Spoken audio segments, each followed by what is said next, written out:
नमस्कार। अरुणाचल समाचार में आपका स्वागत है। मैं हूं मनोज कुमार शर्मा। आइए बुलेटिन में सबसे पहले देखते हैं मुख्य समाचार। प्रधानमंत्री नरेंद्र मोदी ने अर्थव्यवस्था को गति देने के लिए 20 लाख करोड़ रुपए के विशेष आर्थिक पैकेज की घोषणा। कहा, लॉकडाउन के चौथे चरण में लागू होंगे नए नियम।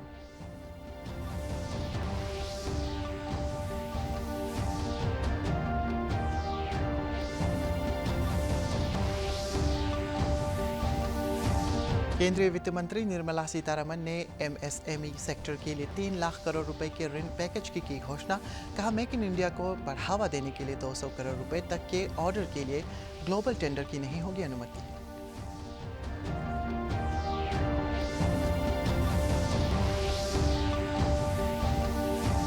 राज्यपाल डॉक्टर बीडी मिश्रा ने अरुणाचल प्रदेश को कृषि और इससे संबद्ध क्षेत्रों का विकास कर आत्मनिर्भर बनाने पर दिया जोर। कृषि मंत्री के साथ बैठक में राज्यपाल ने युवाओं को कृषि क्षेत्र में उद्यमिता के लिए प्रोत्साहित करने पर दिया बल।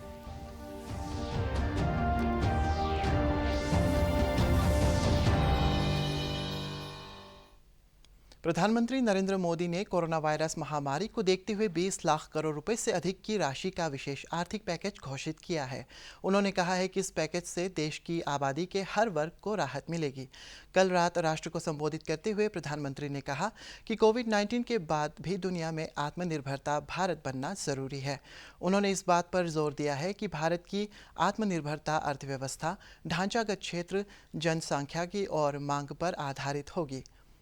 प्रधानमंत्री ने जोर दिया है कि आत्मनिर्भरता वैश्विक प्रतिस्पर्धा के लिए आवश्यक है। उन्होंने कहा है कि कोरोना महामारी ने हमें स्थानीय बाजार और स्थानीय आपूर्ति प्रणाली के महत्व को दिखा दिया है। प्रधानमंत्री ने कहा कि पूरी दुनिया इस वायरस के खिलाफ जीवन संघर्ष कर रही है। उन्होंने कहा कि भारत नई मांग आपूर्ति श्रृंखला स्थापित करेगा, बेहतर उत्पाद निर्माण करेगा और वैश्विक आर्थिक सुधार में अग्रणी भूमिका निभाएगा। प्रधानमंत्री ने श्रमिक और महामारी का सामना कर रहे अन्य लोगों के त्याग और प्रतिबद्धता की सराहना की। लॉकडाउन के चौथे चरण का उल्लेख करते हुए उन्होंने कहा कि लॉकडाउन के बारे में 18 मई से पहले अवगत करा दिया जाएगा। 2020 में देश की विकास यात्रा को 20 लाख 2020 में आत्मनिर्भर भारत अभियान को एक नई गति देगा। संकट के समय में लोकल ने ही हमारी डिमांड पूरी की है, हमें इस लोकल ने ही बचाया है। इसलिए आज से हर भारतवासी को लोकल के लिए वोकल बनना है। न सिर्फ लोकल प्रोडक्ट्स खरीदने हैं, बल्कि उनका गर्व से प्रचार भी करना है। आत्मनिर्भर भारत की ये भव्य इमारत 5 पिलर्स पर खड़ी होगी। पहला पिलर इकोनॉमी, एक ऐसी इकोनॉमी जो इंक्रीमेंटल चेंज नहीं बल्कि क्वांटम जंप लाए।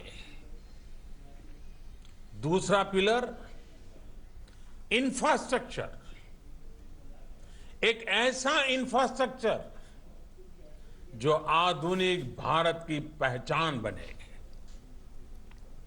तीसरा पिलर हमारी सिस्टम, एक ऐसा सिस्टम जो बीती शताब्दी की रीति नीति नहीं बल्कि 21वीं सदी के सपनों को साकार करने वाली टेक्नोलॉजी ड्रिवन व्यवस्थाओं पर आधारित हो। चौथा पिलर दुनिया की सबसे बड़ी डेमोक्रेसी में हमारी वाइब्रेंट डेमोग्राफी हमारी ताकत है। पांचवा पिलर डिमांड, हमारी अर्थव्यवस्था में डिमांड और सप्लाई चेन का जो चक्र है, जो ताकत है, उसे पूरी क्षमता से इस्तेमाल किए जाने की जरूरत है। केंद्रीय वित्त मंत्री निर्मला सीतारमण ने कहा है कि एमएसएमई देश की रीढ़ है और ये सेक्टर 12 करोड़ लोगों को रोजगार देता है। नई दिल्ली में राहत पैकेज के प्रावधानों की घोषणा करते हुए उन्होंने कहा कि 3 लाख करोड़ रुपए का लोन एमएसएमई सेक्टर को दिया जाएगा, जिसकी समय सीमा 4 वर्ष की होगी। वित्त मंत्री ने कहा कि तनावग्रस्त एमएसएमई के लिए 20,000 करोड़ रुपए का प्रावधान किया गया है। इससे 2 लाख से ज़्यादा तनाव वाली एमएसएमई को फ़ायदा होगा। इसके अलावा उन एमएसएमई के लिए जो बेहतर कर सकते हैं, उनके लिए फंड ऑफ फंड्स के तहत 50,000 करोड़ रुपए की इक्विटी इक्वेशन होगा, ताकि वो बड़ा आकार ले सके।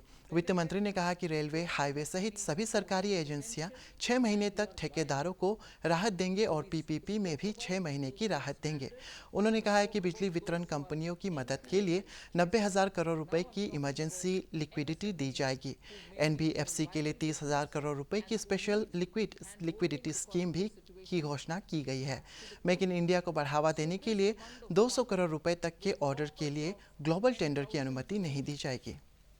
Through mother fund and daughter fund framework, we'll be able to provide the growth potential MSMEs greater support, and this we think will help MSMEs to expand their capacities, and this will also encourage them eventually to get listed in the markets which they can choose. Microfinance institutions. One relates to DISCOMs, one relates to contractors, one relates to real estate, and 3 are tax measures that we've taken. Global tenders will be disallowed in government procurement for tenders up to 200 crores. Why is this being done? Majority of the MSMEs in India were unable to supply those big mother units, as you may call, big, large companies, who they were serving all the while. Suddenly the conditions became, based on the global tenders, unmatchable by our MSMEs. So they were disqualified from supplying to companies for whom they actually grew as ancillary units. As a result, many of our MSMEs were not anymore able to participate in supplying products to many of these large units. Post-COVID, trade fairs, exhibitions are going to be very difficult.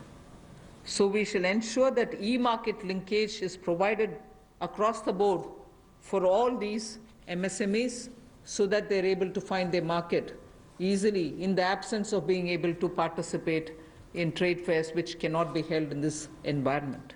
Investment को बढ़ाकर micro के लिए 25 लाख से बढ़ाकर 1 करोड़ तक की जो investment करेगा वो माइक्रो यूनिट कहलाएगा, और ये मैन्युफैक्चरिंग और सर्विसेज दोनों के लिए एक ही क्राइटेरिया रहेगा। तो सर्विस सेक्टर को भी माइक्रो में आने का लाभ मिला है।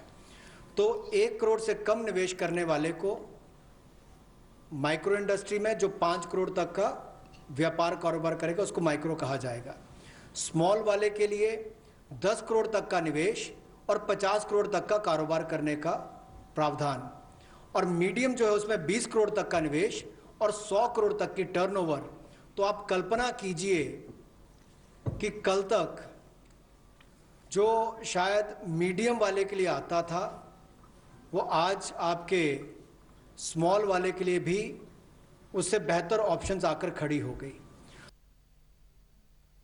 राज्यपाल डॉक्टर बी.डी. मिश्रा ने अरुणाचल प्रदेश को कृषि और इससे संबद्ध क्षेत्रों का विकास कर आत्मनिर्भर बनाने पर जोर दिया। राज्यपाल ने युवाओं को कृषि क्षेत्र में उद्यमिता के लिए प्रोत्साहित करने पर बल दिया। राजभवन में कल राज्य के कृषि, बागवानी और पशुपालन मंत्री तागे ताकी के साथ बैठक के दौरान राज्यपाल ने कृषि क्षेत्र से जुड़े विभिन्न मुद्दों पर चर्चा की।